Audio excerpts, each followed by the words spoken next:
ఊరు ఊరు ఊరు అసలేముంది ఊర్లో? కన్నులకే తీయదనం రుచి చూపే చిత్రాలే సవ్వడితో సంగీతం పలికించే సెలయేళే పూల చిట్టుకి ఉందో భాష అలల మిట్టుకి ఉందో భాష అర్థమవ్వని వాళ్ళే లేరే అర్థం మాట్లాడే భాష పలకరింపే పులకరింపై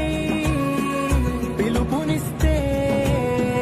పరవశించడమే మనసుకి తెలిసిన భాష మమతలు పంచే